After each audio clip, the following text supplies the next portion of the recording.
Et quand on entend une telle introduction, celle de Jean-Joseph Albertine, on ne peut que réagir. On a entendu parler de savoir-faire, on a entendu parler de questionnement de territoire. C'est certainement pour vous tous la base de votre travail au quotidien. Geneviève Lodowicz, je vais vous donner la parole. Casellarte. Casellarte, c'est un endroit magique au bord d'une rivière, isolé. Non pas dans un village, mais alors carrément au pied d'un village, au bord d'une rivière. Casellarte, c'est une volonté d'accueillir et de mettre les artistes face à leur propre solitude, mais en créant aussi du lien avec les autres et en s'inspirant, bien sûr, d'un lieu qui peut être porteur, créatif. Bonjour à tous, je suis ravie de faire partie de cette table ronde. Effectivement, je représente Casellarte, qui est une fabrica culturale et qui existe depuis 5 ans, exactement. Et effectivement, l'ambition de ce lieu était vraiment de mettre à disposition dans un espace rural un lieu de création, de réflexion aussi, puisqu'on a des résidences de recherche et des résidences de création. Donc Casellarte, la spécificité, c'est que c'est une association qui est adossée à un hôtel qui est l'hôtel Ecasel et qui est situé à Venaco, en contrebas du village de Venaco, le long de la rivière du Vécu. Et nous sommes spécialisés plutôt dans les résidences d'art visuel au sens large, c'est-à-dire les arts plastiques et le cinéma. Et le but de nos résidences sont vraiment de mettre à disposition du temps, ce qui est souvent recherché par les artistes, par les auteurs, de mettre un espace, plusieurs espaces, à la fois l'espace naturel, on en parlait sur la notion d'inspiration du paysage, mais aussi évidemment d'un point de vue plus pratique et logistique d'avoir des espaces de travail. Un endroit qui doit vous parler, Monsieur Viviani aussi. Dans le nez bio. Bonjour. Bonjour. Cet endroit qui est un terrain, je crois, familial, en tout cas un terrain que vous connaissiez, vous avez eu envie, alors qu'on est éloigné du village, de créer quelque chose sur cette terre qui évoquait quelque chose chez vous et de faire partir un projet multiforme. Tout à fait. C'est déjà bon. Merci beaucoup de l'invitation. Mais effectivement, c'est le projet Casellarte résonne beaucoup et je suis vraiment très heureux d'ailleurs que encore s'il y a maintenant une constellation de projets comme ça qui peuvent résonner. C'était un terrain effectivement lié à ma famille, qui était une châtaigneraie abandonnée et que j'ai décidé de réactiver après avoir moi-même commencé à faire des films et à décider de créer un espace de travail et le partager en fait. Et ça fait maintenant depuis 2018 que le projet existe sous ce nom de Providence et qui réunit comme ça différentes formes. Donc à la fois un espace de travail, un programme de résidence qui maintenant est plus structuré avec une résidence nous-mêmes qu'on dirige, je dirais, notre résidence principale qui dure maintenant quasiment 2 mois, qu'on a vraiment rallongé pour que là aussi on puisse donner plus de temps de travail, d'espace et une expérience différente à des artistes et à des réalisateurs puisqu'on est aussi, je dirais, dans le autour essentiellement des questions autour des arts visuels, du cinéma, de l'art contemporain et de la musique.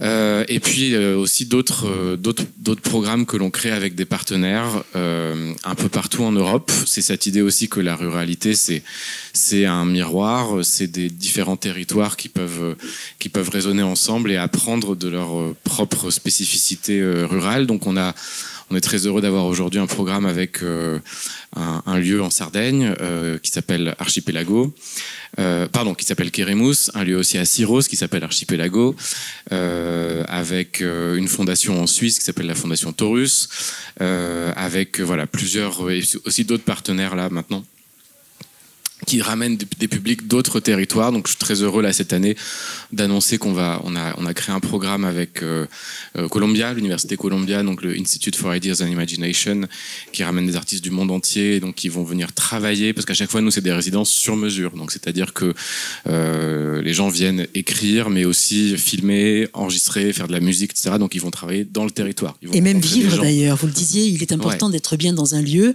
C'est ce que nous mettait aussi en avant Geneviève Lodowicz. Être bien, créer. Je vais juste citer quelque chose que vous avez dit qui m'a beaucoup plu. avec l'envie de partager. Culorti et cularti cultivem a nostra libertà. Avec les jardins et avec les arts, nous cultivons notre liberté.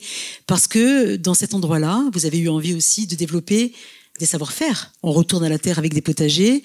C'est aussi ce que nous expliquait Geneviève avec cette volonté aussi de créer dans ce lieu de Casellart des lieux où les artistes vont se sentir bien, avec le Sidérium dont on aura l'occasion de parler. Nous allons tendre le micro à Marie-Paule Santini, qui est juste sur votre gauche, parce que vous, vos projets sont assez récents. Marie-Paule, vous êtes ancrée en Balagne. Et je salue Tony Casalonga, une 40aine d'années maintenant pour Bodge et cet investissement au cœur de ce très beau village de Pigne. C'était du militantisme au départ, c'était une volonté de s'ancrer dans le territoire plus que jamais. Alors, je vais parler sous le regard bienveillant et attentif de... Et il vous regarde. Sofia de Seguí, penso all'invito dell'Università per Art et Ruralità. Et j'ai une remarque à faire, c'est que vous avez mis ce titre au pluriel. Donc, chose qui, je pense, est très importante. Et je rebondis sur ce qu'a dit Fabien tout à l'heure en disant que la Corse, finalement, est rurale dans son ensemble, même si certains s'obstinent à dire que certaines agglomérations peuvent paraître urbaines. Le seul bémol que je mettrais, c'est que tu as dit que la ruralité se diluait un petit peu dans la saisonnalité. Ça me dérange un peu dans le sens où, du coup, par la saisonnalité, on entendrait plutôt... Enfin, c'est au niveau de l'offre culturelle qui serait différente. À ce moment-là, elle serait peut-être plus mainstream et peut-être plus grand public, alors que nous, notre but, eh bien, vous l'avez dit, depuis 40 ans, Tony est à l'initiative de... Oui, c'était un acte militant, hein. À l'époque, je ne veux pas parler à sa place, mais voilà, je connais un peu l'historique de Pigne. Pour ceux qui ne le connaissent pas, eh bien, c'est des jeunes gens qui ont débarqué là, qui ont été séduits par ce petit village de Balagne complètement abandonné. Et la chose importante, je crois que c'est, puisqu'on parle de ruralité, c'est le contexte. Donc c'est vraiment faire des choses dans un contexte. Le contexte doit être inspirant, même si au départ, eh bien, ce contexte-là, il était un petit peu décati, décrépit, mais il y avait il y avait comme un élan vital, quelque chose vraiment une volonté en dehors d'un militantisme politique. Enfin, c'était vraiment... C'était l'élan vital, cette expression, elle n'est pas de moi, c'est pas forcément un auteur que je mets en avant, mais c'est Michel Onfray qui parle de, voilà, quand il parle d'art et d'art contemporain, il y a des spécialistes, cette espèce d'élan vital qui pousse les gens à développer quelque chose. Donc c'est vraiment le contexte. Alors en effet, ça fait 40 ans, c'est parti d'une volonté d'artisan. Je ne suis pas spécialiste, moi, pour définir ce qu'est un artisan, ce qu'est un artiste. Je pense que c'est... pour une néophyte, je pense que c'est un petit peu la même chose. À partir du moment où, en art contemporain, tu as dit on peut décider si c'est une œuvre ou pas, eh bien, on peut décider finalement d'être artiste ou pas, voire même... Je me rappelle, au cours de mes études, j'avais lu un livre d'Éric Emmanuel Schmitt qui s'appelait « Lorsque j'étais une œuvre d'art ». Et bien, finalement, on peut non seulement être artiste et puis vouloir devenir une œuvre d'art. Modestement, bien évidemment. Donc, Pigne, voilà, c'est une structure qui est doublement labellisée, qui a un label national depuis 2017, puisqu'on est Centre national de création musicale, qui a un label Noustral, je dirais. Je vois Madame la directrice de la culture en haut. Et je voudrais dire une chose, je travaille depuis presque 10 ans avec Tony. Tony m'a accueilli dans son équipe il y a presque 10 ans. Je travaillais de façon semi-professionnelle dans le milieu culturel.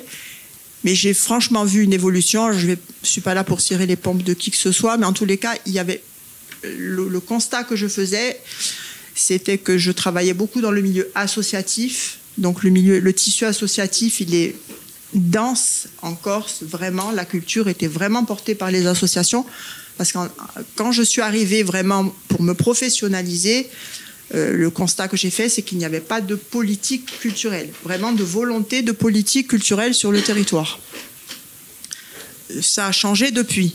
D'ailleurs, je crois que depuis 2014, 2015, le budget de la culture en Corse a quasiment doublé. Je crois qu'on est passé de 8 millions enfin, à 16 millions d'euros, quelque chose comme ça. Je crois que c'est ça, André. Hein, donc voilà, c'est des choses qui me semblent très importantes. À Bodj, vous avez donc cette volonté, et il y a une résonance avec ce qui vient d'être dit, de mettre en valeur savoir-faire, savoir-être. Et je voudrais me tourner vers Laetitia Carlotti, qui elle aussi fait un travail sur le terrain, in situ, la création in situ. Ça vous parle, Laetitia? D'ailleurs, je voulais évoquer l'une de vos œuvres qui est sur nos programmes. Elle en est, voilà, vous avez l'affiche sur votre gauche. Créer in situ, c'est s'inspirer du lieu, c'est se questionner, c'est oser le risque du lieu. Merci de m'avoir invitée. Cette image, elle date d'il y a 2012, hein.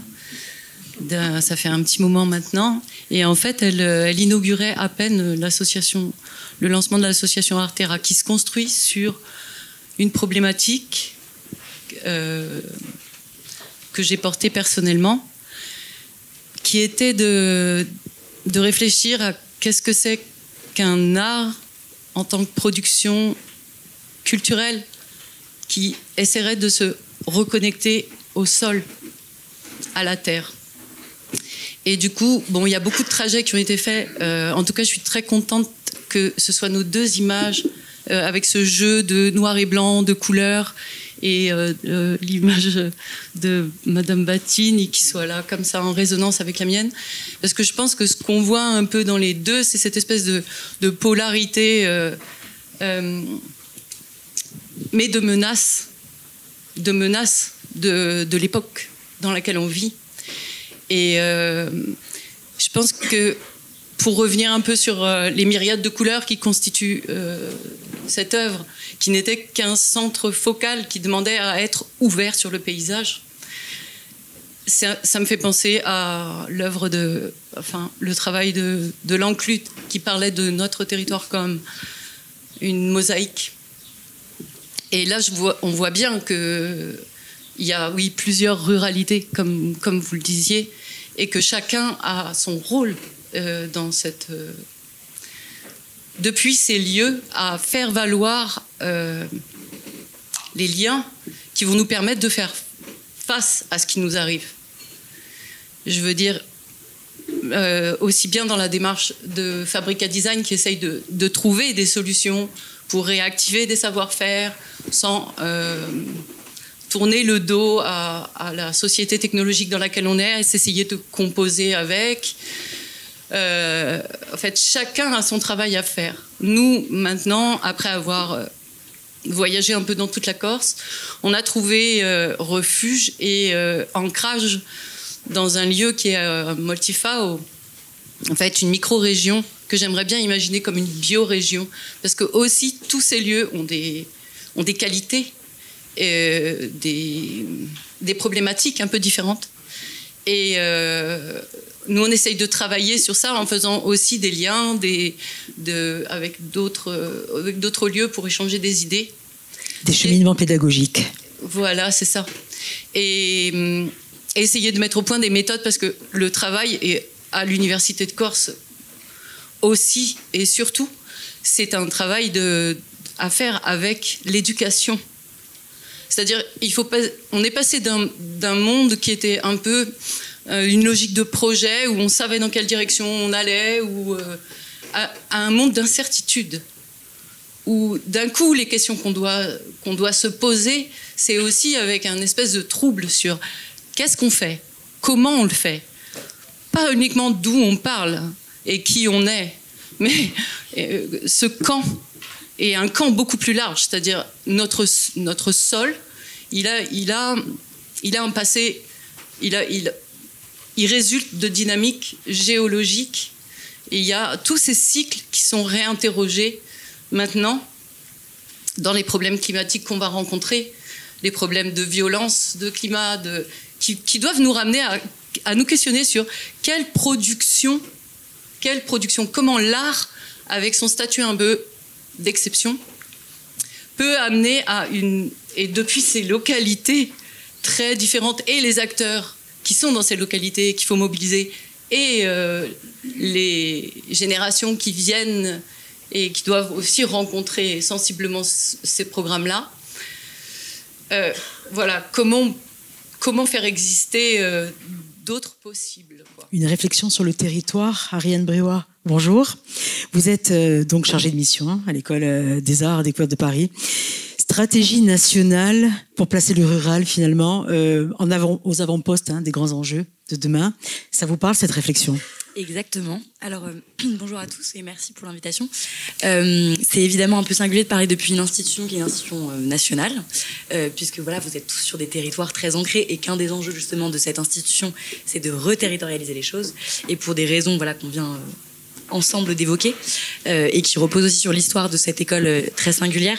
Très rapidement, l'école des arts décoratifs, c'est donc une école nationale qui donc a vocation à émailler l'ensemble du territoire, puisque par définition, elle est aussi financée par l'ensemble du territoire et qui par ailleurs a une histoire voilà, très très singulière, puisqu'elle émerge au moment, elle est créée au moment même où la révolution industrielle advient et qu'il faut accompagner, alors ce qu'on n'appelle pas encore des artistes, mais des concepteurs pour s'atteler à ce développement, à cette société industrielle qui a besoin de développer un certain nombre de nouvelles compétences et voilà, pour accompagner justement ce grand mouvement.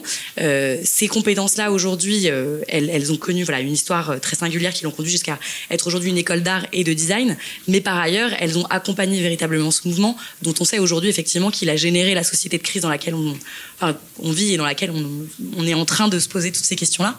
Et donc l'enjeu pour nous, effectivement, c'était de renverser cette histoire-là et de repartir de ces compétences très appliquées de l'école des arts décoratifs pour les mettre au service de ce renversement et cette transformation nécessaire.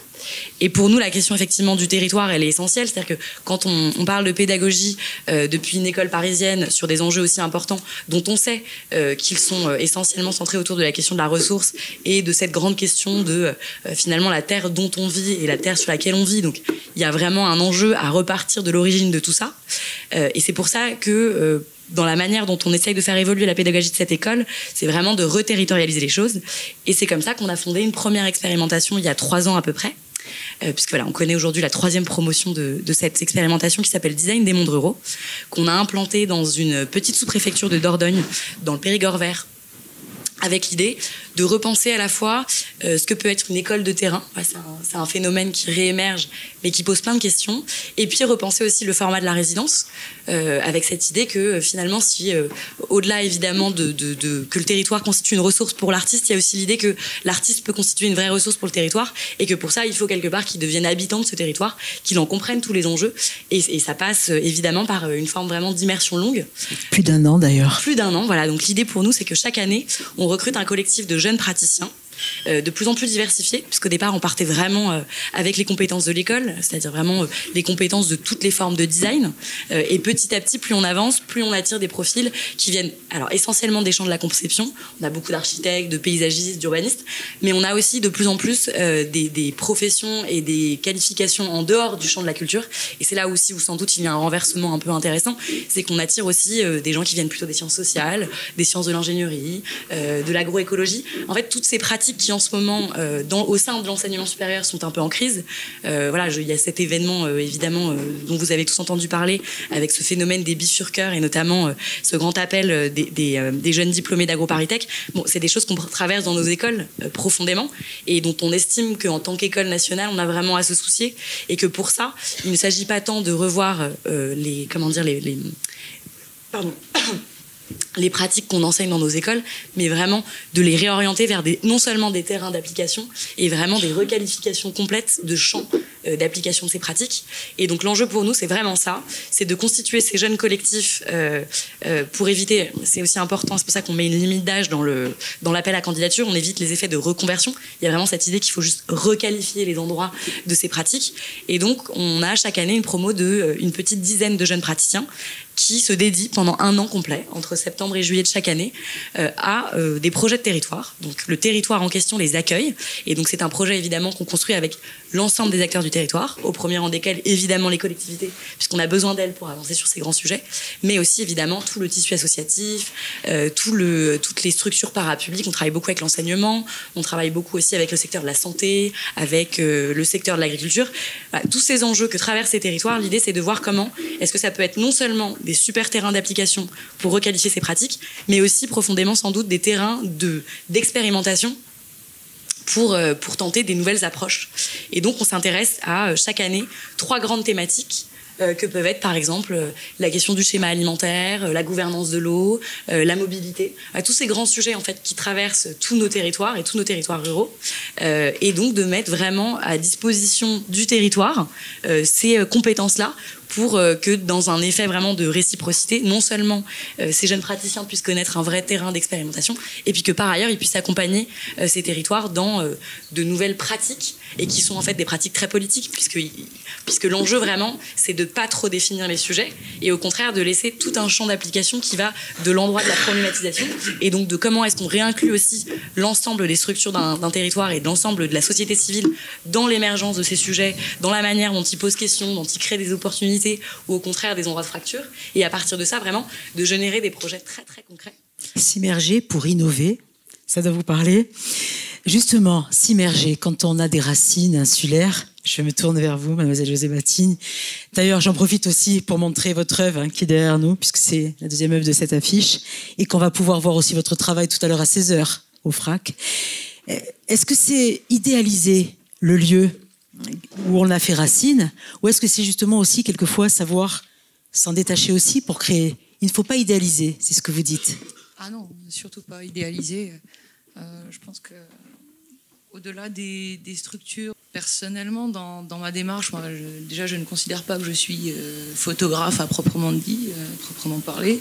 J'erre, je marche, et je tente de creuser et de m'immerger dans un monde qui peut nous paraître parfois éloigné de la modernité, de l'urbanisme.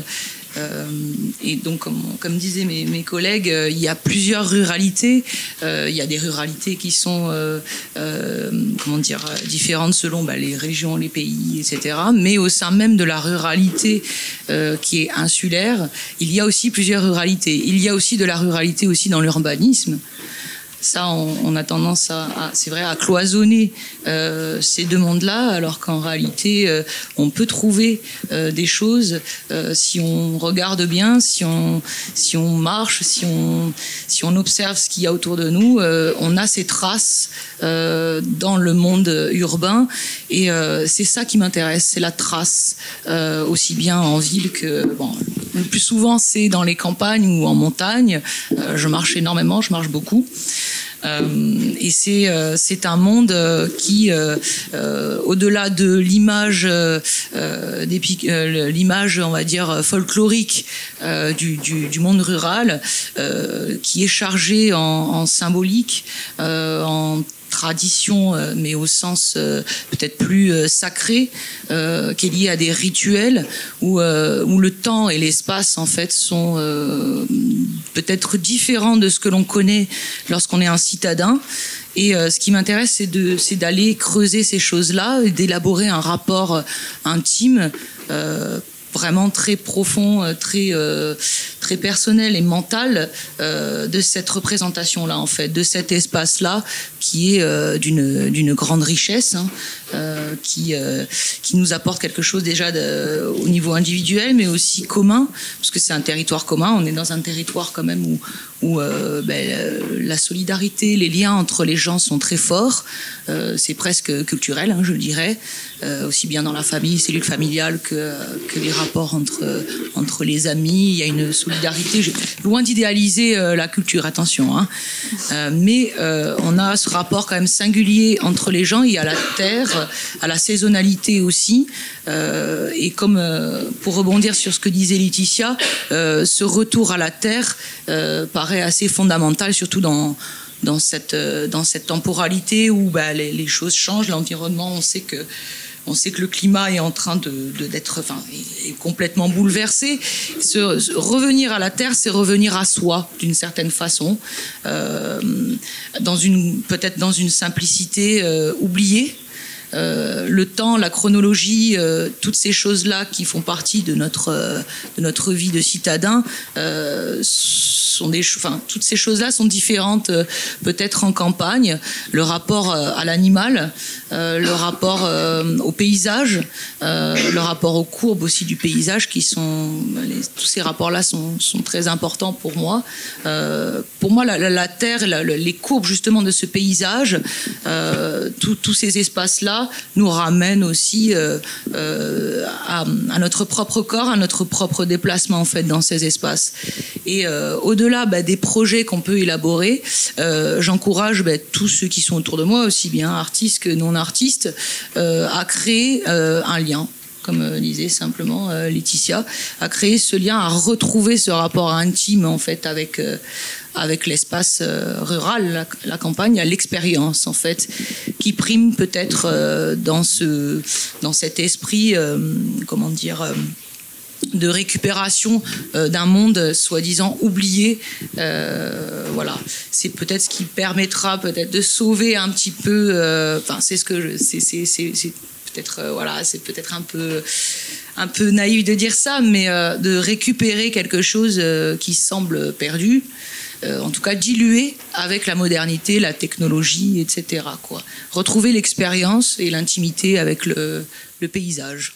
Merci, mais effectivement, oui, je voulais rebondir. Je trouve ça très juste ce que tu viens de dire. Et nous, on est un lieu où on se définit comme une fabrique agriculturelle, donc avec ce lien au terrain qui est vraiment complètement fondamental. C'est le terrain qui a, je pense, donné son style même quelque part aux œuvres qui sont pensées là-bas et qui déterminent de fait beaucoup de choses. Et c'est assez beau d'ailleurs de voir la manière dont ça se passe. Et je voulais juste rebondir pour dire qu'effectivement cette idée de considérer ce terrain et cet environnement comme un laboratoire et comme un endroit où on va essayer de créer du lien, ou en tout cas de créer des rencontres qui vont créer du lien, c'est vraiment au centre du projet. Et là, on est en train d'ailleurs de créer un programme sur ces questions-là, donc de la transformation du paysage, du lien au vivant, au non-humain, avec la Villa Médicis, à partir de l'année prochaine, et avec le FRAC aussi, auquel on y réfléchit ensemble, et pour inviter des artistes et des scientifiques à venir passer du temps, donc vraiment dans un programme de recherche, je dirais, en itinérance en Méditerranée, à la fois chez nous, donc en Corse, et en Italie. Et que pour moi, c'est depuis le début cette idée de voir le lieu comme une manière de penser notre lien au monde, à la ruralité, vraiment comme une sorte de laboratoire qui est vraiment fondateur du projet.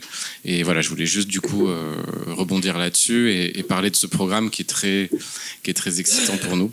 Et une installation à Providence toute l'année, en essayant de faire venir quand même des résidences, même dans des périodes qui ne sont pas des périodes d'affluence. Donc cette volonté d'ancrer dans un endroit isolé et de créer une vie avec des gens qui viennent occuper les lieux durant plusieurs jours. Des résidences de plus de 2 semaines quelquefois. Oui, là, notre programme principal, il fait quasiment 2 mois maintenant. Et on l'allonge au fur et à mesure que nos infrastructures deviennent plus confortables, je dirais, entre guillemets, puisque nous, c'est vraiment un lieu d'immersion en pleine nature. C'est des petites cabanes dans une châtaigneraie, donc c'est vraiment un lieu de décloisonnement des pratiques et des cultures, comme on le dit, donc, parce qu'il y a beaucoup d'artistes étrangers, des jeunes artistes corses aussi. On essaie toujours de créer un endroit de rencontre, et surtout un lieu d'immersion dans la nature. C'est vraiment notre spécificité. Et des enfants qui viennent sur place aussi, parce qu'on parlait de transmission. L'idée de la jeunesse aussi qui s'empare des lieux, c'est important. Tout à fait. On essaie de mettre en place on a plusieurs projets avec vraiment la communauté locale, aussi bien avec le lycée professionnel Jean-Nicole à Bastia, avec une classe de cordée de la réussite, de créer des programmes autour de la création de podcasts, tout ce genre de choses. On réfléchit aussi à un programme d'éducation à l'image. Mais c'est vrai que moi, je me rends compte aussi c'est parfois plus long de mettre en place des choses au niveau très, très, très local qu'avec des pays étrangers, ce qui est assez drôle. Mais voilà, en tout cas, ça fait partie de notre ADN, je pense, d'arriver à, même si on est un lieu résolument tourné vers vers l'international, mais qui est ces échanges. Et on veut que le lieu soit aussi un lieu de ressources pour les écoles autour. Donc, qu'il puisse y avoir des classes hors les murs, je dirais, que dès qu'il y a un petit parcours, un petit voyage scolaire, les enfants puissent venir manger sur place. Enfin, on essaie de pallier à un déficit à ce niveau-là au sein de la communauté de communes du Nebbio, parce que nous on est dans le Nebbio. L'endroit s'appelle Junquedo. Mais ça prend du temps, mais on avance sur ces questions-là et voilà. Un grand merci d'avoir été avec nous. Ça s'appelle Providence, Fabrica Culturale, et merci beaucoup à Antoine Viviani. Je pourrais vous poser la question justement parce que Bogge et Pigna, voilà un endroit qui a pris vie et où on a aussi, en même temps qu'on a créé un projet autour de la voix, remis en valeur le savoir-faire et le savoir-être de cette micro-région de Balagne. Oui, il a fallu... Alors, avant, on est Centre national de création, donc en effet, tu parlais tout à l'heure pas seulement de préserver, mais aussi d'innover, en quelque sorte. Mais avant d'en arriver là, il a fallu exhumer un patrimoine. Il y a cette évidence patrimoniale du bâti... les édifices religieux, etc. Mais il y avait l'ignorance de notre patrimoine immatériel, vocal, instrumental. Donc, Pigne, depuis 40, 50 ans, est à l'initiative, a été exhumer ce patrimoine-là, vocal, recréer des instruments de musique qui avaient disparu. Et donc, en effet, maintenant, c'est à partir de ce corpus... Tony a une très belle expression qui s'appelle novatrad, c'est-à-dire de faire une nouvelle tradition à partir de ce qui existe, mais donc en intégrant la création. Et évidemment, le volet qui nous tient à cœur, je ne suis pas venue toute seule, hein. On est une équipe très multiculturelle à Pigne, donc il y a Alba qui est catalane et qui est chargée de production et de médiation, et il y a Maria Luisa qui est une de nos artistes résidents. Donc voilà, c'est vraiment un projet multiculturel et surtout d'échange et de transmission. La formation est très importante au sein de Vosges. On a une école de musique axée évidemment sur les instruments traditionnels, parce que ces instruments avaient quasiment disparu. Il a fallu la cetera, par exemple. Exactement, tous les instruments, les petits instruments avant, les petites flûtes. Abirula, exactement. Donc, à partir de tout ça, il a fallu avancer, créer autre chose et quelque chose d'innovant. Ensuite, j'ai dit tout à l'heure, ce contexte, parce que c'est pas simplement l'action du centre, il s'inscrit dans ce village, mais l'action du centre, enfin, cette volonté au départ de quelques artistes, artisans, à irriguer, à façonner même, à refaçonner l'architecture de Pigne. Pigne, il y a 50 ans, c'est plus le Pigne de maintenant. J'ai une petite fille qui a 15 ans et quand elle présente Pigne, elle dit « le village au volet bleu ». Donc c'est parce qu'il y a toujours eu une vraie volonté. Alors évidemment, il y a eu une locomotive pour arriver à tout ça. Je veux dire, c'est difficile de parler de la notion de beau, qui peut être très subjective, mais en tout cas, il y a vraiment une expérience. À Pigne, il y a une expérience de la culture par les sens, par le sensible, par le regard, par le toucher, tout est pensé, réfléchi. Au départ, il y a eu une vision à long terme, mais au départ, les choses, elles se sont faites comme ça, de façon un peu empirique. Enfin, je veux dire, Tony ne se projetait pas, il était tout jeune, il n'imaginait peut-être pas ce que Pigne serait maintenant, mais en tout cas, il y avait vraiment une volonté de globaliser à une micro-échelle, je dirais, un projet qui devait intégrer les habitants. Alors, ce n'est pas non plus le village des bisounours, mais je veux dire, il y a quand même une vraie cohésion, une vraie harmonie, une vraie unité. Tout le monde, enfin, les choses sont débattues. On parle de démocratie participative. Il y a une feuille de route, il y a quelque chose qui est proposé, mais qui après fait l'objet de débats, etc. Et le lieu, donc quand les artistes viennent chez nous, c'est non seulement ils ont un outil de travail extraordinaire à disposition, c'est-à-dire un auditorium, plus ou moins tout le monde connaît, où on a visité, en terre crue, enfin qui a une histoire vraiment particulière, cette coupole magnifique, cette acoustique admirable. Mais les artistes sont non seulement ont à leur disposition des outils pour travailler, mais sont aussi dans un environnement bienveillant, bienfaisant, accompagné complètement. Et en plus, on a, comme pour Providenza par exemple, on a des structures satellitaires qui participent à cela, c'est-à-dire la Casa Musical, qui est notre lieu de résidence d'artistes, où les artistes dorment, mangent, boivent, chantent, vivent tout simplement, évidemment, et tout ça s'inscrit dans une logique de, alors plutôt que de liberté, d'autonomie. Moi, je dirais, c'est le mot à la mode en question, parce que justement, on essaye à Pignes d'être dans l'autonomie alimentaire, donc des jardins qui sont cultivés, qui vont servir à la restauration, et pas que de Vosges et de ces établissements satellitaires, mais de toutes les personnes qui, depuis, ont pu développer une activité éco-culturelle ou culturo-économique, je ne sais pas comment on pourrait le dire, à Pignes. La Casa Musical a été précurseur. Depuis, à Pignes, il y a 5 restaurants, il y a 2 hôtels, des chambres d'hôtes, parce qu'évidemment, quand on reçoit les artistes, notre capacité d'hébergement n'était pas suffisante. Donc, je veux dire, ça crée, on dit tout, on oppose souvent la culture, l'économie, alors que dans la culture, il y a un vocabulaire économique. On parle de produits culturels. On va en parler cet après-midi, voilà, justement. Économie culturelle, etc. Donc, Pignes, c'est tout ça. C'est un contexte global pour des artistes, mais aussi pour transmettre, et puis pour aussi aller chercher le public, même si c'est pas toujours... Alors justement, faut-il penser à un lieu par rapport à un public? Geneviève Lodowicz, quand on entend la dynamique aujourd'hui du village de Pignes et qu'on crée un lieu culturel dans un endroit isolé, comment fait-on pour créer cette émulation, pour faire venir des artistes et puis pour nourrir aussi le lieu avec des rencontres? C'est effectivement un vrai challenge et c'est super que ce challenge existe. Alors pour faire venir les artistes, ça c'est encore autre chose. Évidemment, il y a des principes logistiques d'appel à projet, de programmes de résidence. Et après, l'idée c'est que tout le monde arrive à se rencontrer autour de ça. Sur la question des publics, nous on essaye effectivement de pouvoir drainer les publics. Là aussi, je pense que c'est important de le mettre au pluriel.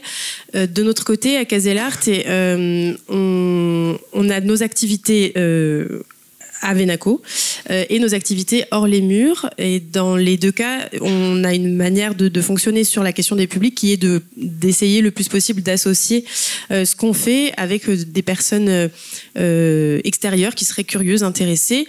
Par exemple, pour ce qui est de ce que nous faisons dans les murs, donc à Venaco, quand on organise les résidences d'écriture de scénarios, on a à cœur d'organiser en même temps des masterclass qui sont ouvertes évidemment aux résidents, mais qui sont à peu près au nombre de entre 12, 13, parfois 14 d'auteurs en écriture, mais qui sont donc des temps ouverts au public pour pouvoir justement créer des moments d'échange et de rencontre avec les auteurs, avec des gens du village, avec des étudiants. On est ravis. À chaque fois qu'on fait des masterclass, on a des étudiants de l'université. On les remercie. On espère qu'ils continueront à nous suivre.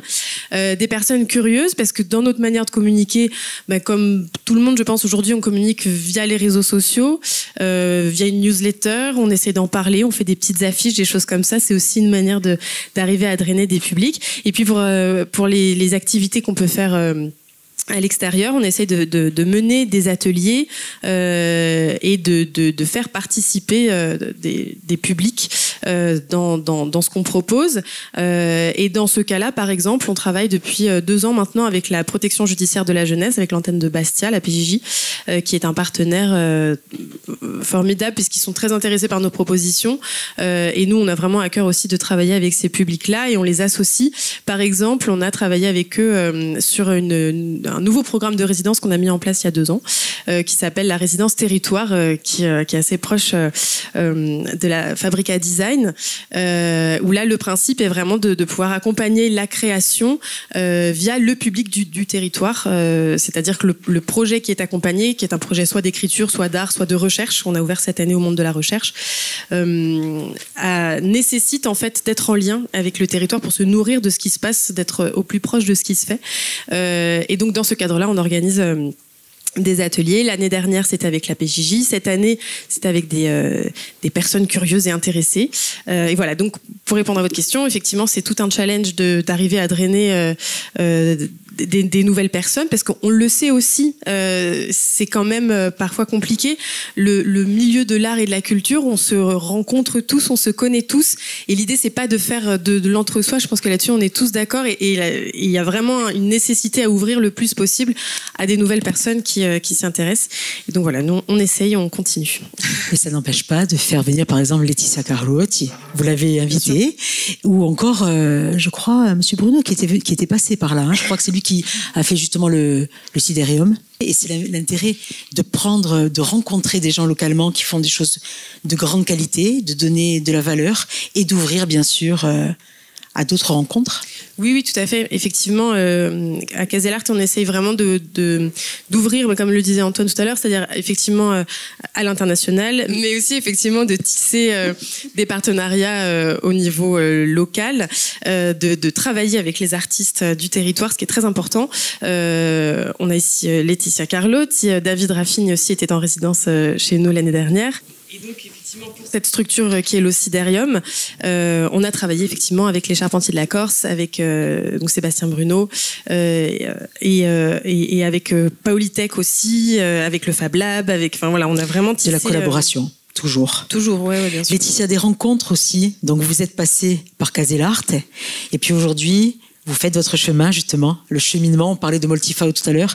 Et toujours cette volonté de mettre en valeur aussi les gens qui sont sur un lieu pour se nourrir, pour la création. Quand vous avez fait l'œuvre dont nous parlions tout à l'heure dans la vallée de l'Our, et vous avez rencontré, par exemple, Jean-Pierre Souzigne, qui est agriculteur dans cette vallée, parce que travailler, mettre en valeur, porter une idée, c'était aussi rencontrer les gens qui occupaient un espace. Oui, on revient à un moment un peu liminaire de la création de cette association qui va, en fait, à travers les œuvres, on rencontre des problèmes. Et ces problèmes-là, ils sont assez bien représentés par l'œuvre, mais pas obligatoirement par l'œuvre telle qu'elle est enfermée dans un mode de présentation. C'est la logique de parcours et de cheminement qu'il faut interroger. Et la question de cette espèce de arc-en-cible, c'est-à-dire cette espèce de focale sur laquelle on allait être et après ouvrir sur la question du paysage, c'était si on bloque sur l'œuvre et qu'on ne regarde pas son contexte, sa situation, etc., on ne peut pas voir ce qui fait véritablement problème, question. Et très vite, ce qui nous a intéressés, en fait, et chemin faisant, hein, je tiens à le dire, c'est-à-dire qu'il faut cette dynamique de l'œuvre pour arriver à prendre conscience des problématiques et ensuite retravailler dessus. Donc là, en fait, c'était dans le champ de Jean-Pierre Souzigne, c'est quand même, je veux dire, un symbole de résistance assez forte avec les bouts rouges, avec tout ce qu'il y a de la question écologique en Corse, et qui, lui, faisait des expérimentations alors certains appelleraient maintenant ça de la permaculture ou des choses comme ça, mais en fait, il faisait des expérimentations de grains pour faire face à la sécheresse et des choses comme ça. Et en fait, très vite, en fait, on voit que c'est ce qui est en périphérie et c'est toutes ces initiatives-là qu'il fallait réussir à ramasser. Alors, de la déception, on va dire, de la non-réussite de l'œuvre, dans le sens où elle échoue à faire voir ce genre de choses. On rebondit sur une deuxième proposition qui est I Fulminati. Les grandes allumettes, vous les avez peut-être vues d'ailleurs, hein, c'est une œuvre qui était, rappelez-moi dans quel secteur? I Fulminati, c'est la zone d'appui à la lutte contre les incendies à Poche. Mais en fait, tout ça, il faudrait que j'arrive à mieux retisser les choses, parce que du coup, on arrive comme ça, en ouvrant un cercle de problématiques, à rencontrer des acteurs et à se demander comment on va pouvoir travailler avec les différents problèmes climatiques, donc des cultures, de l'incendie, des choses comme ça. Et il y a à ce moment-là, dans ce moment de la boucle, Il y a Augustin Berg qui arrive avec la mésologie, avec ses projets de la fondation de l'université et tout ça.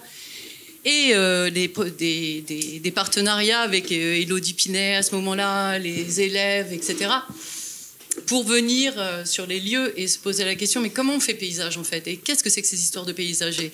Est-ce qu'on va rester à une dimension esthétique qui est plaisante ou est-ce qu'on va réussir ensemble à rentrer dans le vif du sujet en s'ancrant dans le territoire? Et là, il faut quand même reconnaître que la proposition artistique qui a été faite de situer la culture dans des territoires avec des formes différentes que sont les fabriques culturales et les laboratoires, qui sont deux formes différentes, pour essayer de se poser ces questions-là à l'échelle de la politique régionale corse. C'est un tour de force qui est magnifique, surtout que ce sont des initiatives qui doivent s'inscrire dans le long temps et qui doivent aussi se recouper, etc. Là, on parlait de la manière dont on va rencontrer la fabrique culturale et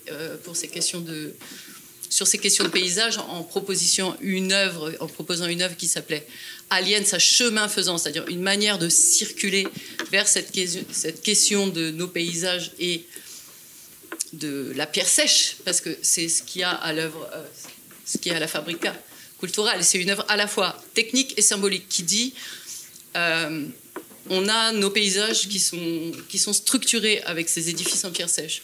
Ces édifices en pierre sèche, en fait, ils retiennent l'eau, ils retiennent la terre. On voit toute une culture qui, par manque de transmission de savoir-faire, s'effondre. Et littéralement, je veux dire, les terrains s'effondrent.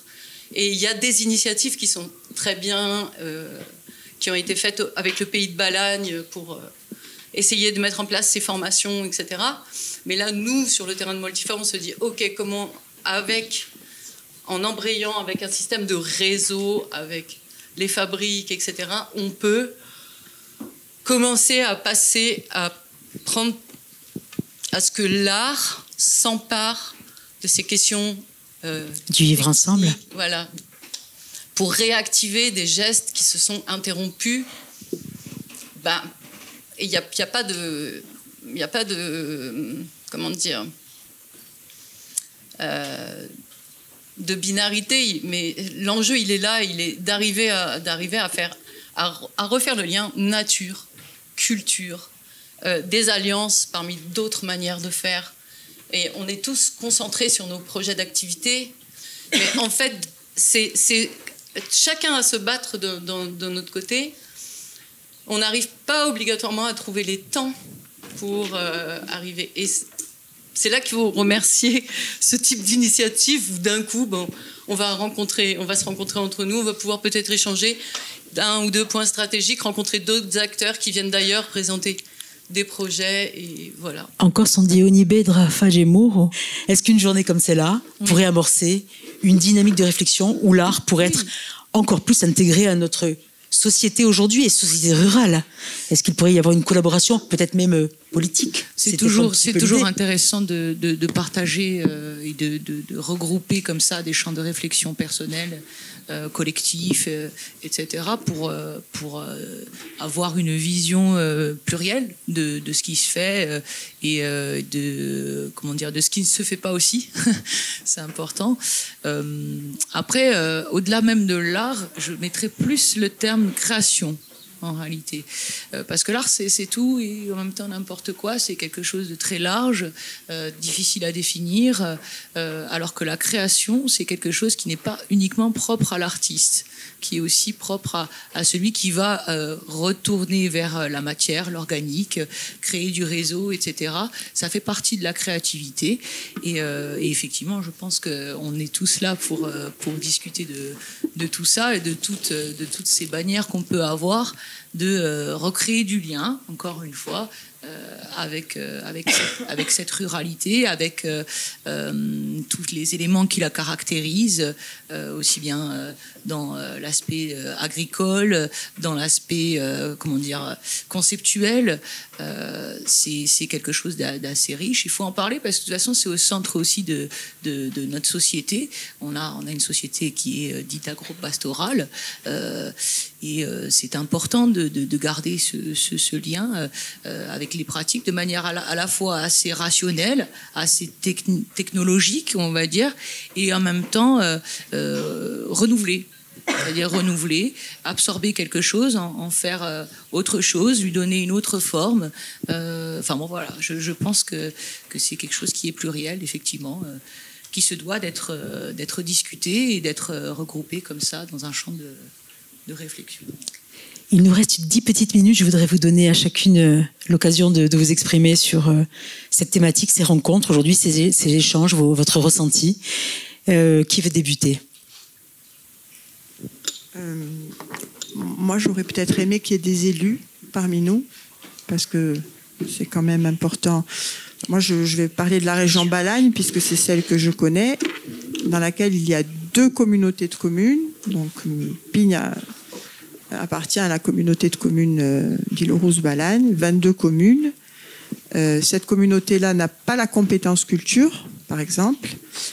Même si des initiatives sont prises, et notamment par Jérôme, qui est notre directeur, mais qui est aussi vice-président de la communauté de communes, et qui a réussi enfin à faire aboutir un projet qui s'appelle les cases agriculturales, et qui est un projet qui va se matérialiser là incessamment sous peu à Pignes après des années et des années de travail, mais qui a vocation à essaimer, pas à être dupliqué, mais à rayonner, en tout cas au moins au niveau de la Balagne, puisque des courriers de manifestation d'intérêt ont été envoyés à l'ensemble des maires. Parce que je pense que il y a des initiatives évidemment diverses. Marie-Laure est là pour l'art. Il y a en Balagne le tissu, il est très très dense. Et on se rencontre souvent, on déplore souvent le manque de réseau, le manque de mutualisation, etc., etc. Je pense que même si au niveau de la collectivité, maintenant, il y a un vrai service de coordination, d'ingénierie, etc., pour être au plus près de notre petit espace, je pense que ça manque un petit peu. Voilà, une mise en valeur par le prisme de la politique. On manque parfois de visibilité ou de lisibilité. Il y a ce paradoxe qui fait que les gens souvent se plaignent, le public, la population, qu'il n'y ait pas d'offre culturelle, ce qui est complètement faux. Et nous, des fois, on est un peu triste de ne pas offrir aux artistes une audience aussi importante qu'ils le mériteraient. Donc voilà, c'est réunir aussi, que les politiques prennent vraiment conscience. Mais la culture, souvent, c'est un peu très incarné, un peu égotique, donc chacun veut défendre un peu son... Et pas forcément une priorité dans les volontés en ce moment. On va faire passer le micro, et puis ensuite on vous passera le micro si vous le voulez bien dans le public, si vous avez une question, une remarque. Je prends la parole. Allez-y. Après avoir salué l'initiative qui avait été prise par la collectivité et qui a été suivie au cours des années, je veux dire, il faut voir le paysage aussi comme une espèce de choses sur lesquelles il y a plusieurs calques qui viennent se placer. On sait que par exemple sur le territoire de la commune de Moltifao, il y a aussi le parc, mais il y a aussi l'ONF, mais il y a aussi l'OFB, mais il y a aussi... Et puis, il y a ces proximités entre les territoires et des outils qui existent avec, par exemple, le plan paysage. À Olmi-Capé, là, ils ont un plan paysage et une aire éducative terrestre. Cette année, à Moltifao, on a une aire éducative terrestre aussi. Ces aires éducatives terrestres sont amenées à communiquer. On a vu aussi que le plan paysage, ça pouvait être un bon outil pour commencer à travailler ensemble et à penser ces continuités ou discontinuités territoriales. En tout cas, refaire paysage à partir du Montépadre et de ces vallées différentes structurées autour de l'Asco, etc. Donc on peut penser les différentes manières de faire de faire paysage par rapport à des aspects naturels, géologiques, mais aussi avec ces cadres qui existent et ces appels à candidature qui sont lancés. Bon, c'est vrai qu'il faut qu'on soit un peu sur tous les feux, là, regarder un peu ce qui se passe, et puis on n'a pas obligatoirement les épaules. C'est un travail d'implication, c'est un travail constant. Ariane Bréau, votre regard? Moi, je suis assez d'accord avec ce qui vient d'être dit, si ce n'est effectivement sur la nécessité de s'inscrire dans des cadres qui sont déjà posés, puisque, je reviens sur ce que j'ai dit tout à l'heure, mais je pense profondément que ces pratiques, elles sont de plus en plus politiques et qu'on est très nombreux à travers l'ensemble du territoire à s'activer sur ces sujets-là, et qu'au contraire, il y a un enjeu, pas seulement à s'inscrire dans ce qui est fait, mais au contraire à renverser aussi les cadres, et pour ça, ça nécessite de s'unir. J'en profite pour faire la promotion d'un réseau qu'on porte depuis l'École des Arts Décoratifs depuis maintenant 2 ans, qui s'appelle Campagne Première, et dont l'ambition précisément, c'est de trouver un dialogue commun entre toutes les structures très très diversifiées, c'est-à-dire non seulement des structures qui parfois sont très très militantes, qui sont portées par des individus à des endroits très très singuliers, des endroits très institutionnels, puisqu'il y a des institutions en France qui s'engagent sur ces sujets-là, des collectivités, et c'est pour ça effectivement je ne peux que m'inscrire dans ce que vous dites, de l'importance que des élus soient là aussi pour entendre ça, et pas seulement pour récupérer les lauriers de ce qui pourrait être fait à un certain endroit, mais au contraire de dire il faut vraiment profondément revoir les cadres dans lesquels tout ça peut intervenir, et c'est vraiment l'objectif là, de ce qu'on porte, donc non seulement dans ce réseau Campagne Première qui va connaître une 2e édition là, en septembre prochain en Camargue, parce que l'idée c'est chaque année d'émailler un nouveau territoire, et puis par ailleurs le dispositif dont je vous parlais tout à l'heure qui s'appelle Design des mondes ruraux, que l'on est en train de déployer à travers un certain nombre de territoires, puisque dès septembre prochain on est en train de faire paraître l'appel à candidature qui sera un appel à candidature commun. On va toucher 6 territoires en tout, sur des typologies de milieux. Donc l'idée c'est à nouveau d'embrasser la notion de biorégion qui là aussi confronte les cadres institutionnels classiques, puisque par définition ils ne peuvent pas s'inscrire dans des appels à projets, dans des politiques régionales, et il y a besoin au contraire d'aller faire vraiment du lien entre des territoires, et donc on va s'installer dans le Trégor breton sur les questions littorales, donc c'est vraiment la partie nord de la Bretagne avec tous ces grands sujets. On va s'installer également dans les Vosges du Nord, le massif des Vosges du Nord sur les questions forestières, à La Réunion sur les questions insulaires, en Dordogne donc sur les questions vraiment rurales, et dans le Livradois-Forêt qui est dans le massif central sur les questions de montagne, avec toutes ces questions très urgentes de projection dans l'après-neige. Le sujet est passionnant. Geneviève Lodovic, quelques secondes pour conclure, juste avant de repasser le micro et ensuite peut-être passer le micro public. Mais sur cette thématique de art et ruralité, effectivement, je pense qu'il y a vraiment une nécessité de discuter de cette thématique, et je rebondirais sur ce que disait tout à l'heure Fabien Danez sur la question de cette perspective qu'on serait toujours en retard dans le monde rural par rapport à ce qui se fait d'un point de vue plus urbain. Je trouve effectivement qu'il faut effacer complètement ça, parce qu'il y a des nouveaux modèles en fait qui se créent et qu'il n'y a pas de comparaison à avoir, qu'il n'y a pas de retard, de sentiments illégitimes de faire des choses. Je pense que le monde rural est justement peut-être même plus que jamais en fait ce sont de nouveaux espaces en fait de création, de production, de réflexion dans un monde qui est en train, il le faudrait en tout cas de décélérer et de voir les choses différemment, de faire moins, mais peut-être de manière plus qualitative, et sans être en permanence dans des choses grandiloquentes. Donc je pense que voilà, le art et ruralité, c'est l'avenir. Oh. Amandine, José Battini, vous pouvez faire mieux pour la conclusion? Parce que là, c'est une conclusion. Je vous ai vu acquiescer. Vous êtes très rapidement. Je veux dire que ce qui est rigolo, pour faire la blague, c'est que la nouvelle ministre de la Culture lance le printemps de la ruralité. Oui. Certains d'entre nous ont été sollicités pour répondre à un questionnaire sur ce qu'on attendait de la ruralité. Elle aurait peut-être pu être là. Avez-vous reçu ce questionnaire? On va passer le micro. Merci beaucoup. Merci à toutes les 5. Merci.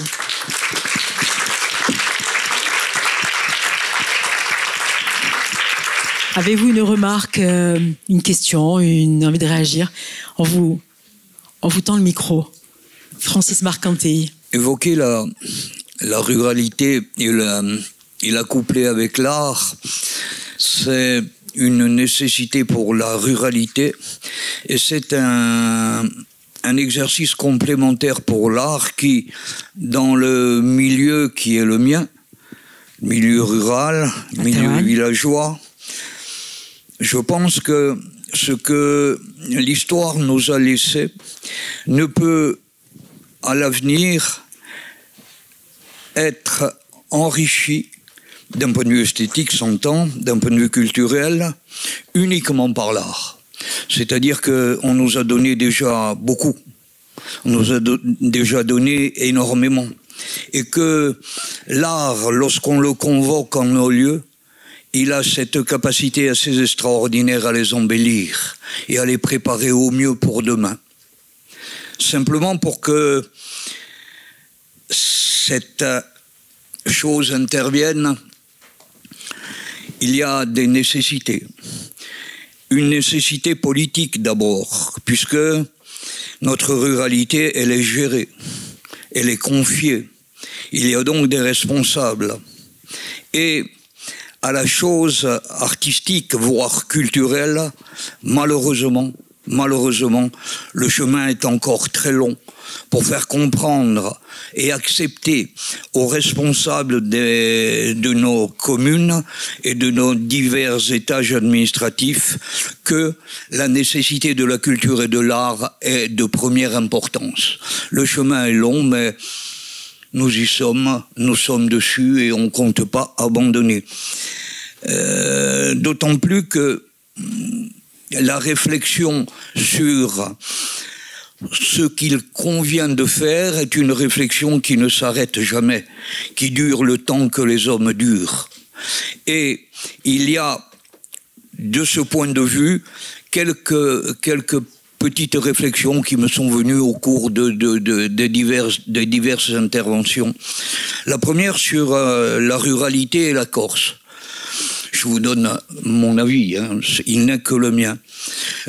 Pour moi, la Corse est entièrement de nature rurale et que peu importe les saisons, il y a une ruralité qui est une ruralité legs que nous trimballerons encore pendant très très très longtemps. Et que la prendre en compte, l'accepter et essayer de la faire vivre est peut-être un chemin d'avenir dans lequel il convient de s'engager. Je voudrais vous parler, mais très très rapidement, pour en arriver à une distribution, non pas de tracts, mais d'éléments d'information. Une des choses dont on s'est rendu compte dans l'équipe du Tavania Club, 50 ans le Tavania Club. Pardon ? 50 ans le Tavania Club.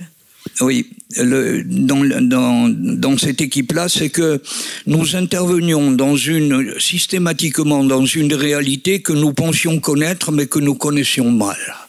C'est vrai pour notre proximité, mais c'est vrai également pour la réalité culturelle rurale de la Corse. Nous la connaissons très mal. Et je pense que tout le monde la connaît très mal, les responsables et les irresponsables. Elle est très très mal connue. Et il convient de la compléter et notre réflexion nous a amené à un vieux travail militant. On a travaillé sur qu'est-ce qu'on est, qui on est, qu'est-ce qu'on fait. On a pondu un espèce de document qui ressemble à une publicité pour gens qui n'ont pas le temps et qui vont à l'essentiel, publicité de maintenant. Et donc, je vais vous le distribuer, j'en ai une dizaine ou une quinzaine d'exemplaires pour dire ce que l'on est. Nous naissons en 1966 et que à l'époque nous avons 12 ans, 13 ans, 14 ans. On fait. Et toute notre histoire est résumée sous le mode de « et si on faisait ?» Et si on faisait un club, et si on faisait du théâtre, et si on écrivait notre spectacle, et si on enregistrait un disque, et si on faisait un festival, et si on faisait notre restaurant, et si on faisait notre lieu. 57 ans après, nous préparons la 58e année que nous avons commencé, sans aucune visibilité d'ailleurs d'un point de vue financier, mais peu importe, on a décidé de la faire et nous la ferons. Ceci dit, dans cette réalité qui est toujours imprécise et qui demande à se préciser chaque jour davantage, il y a bien sûr des nécessités. Et la nécessité première, c'est peut-être la lucidité. Lorsqu'on parlait, et j'ai vu le mot inscrit dans votre programme, de littoralisation de la population. C'est un mot, c'est très bien. Moi, je voudrais vous donner le constat duquel j'aimerais que toute action parte. Depuis maintenant des dizaines d'années, est en train de se créer dans notre île ce que moi j'appelle une bombe à retardement. Cette bombe à retardement, c'est celle qui consiste à avoir placé 95% de la population à l'altitude zéro.